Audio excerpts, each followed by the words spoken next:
I just cut Gabriel's hair. I used liquid wax in his damp hair. I blow dried with my fingers.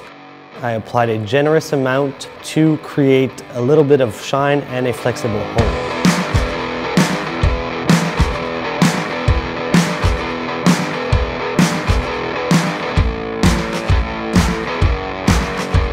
The second product I use in Gab's hair is our heavy hold pomade.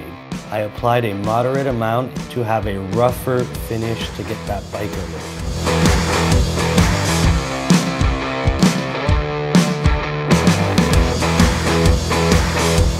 I finished this look using our brand new American Crew Tech Series Boost Spray for added height at the front.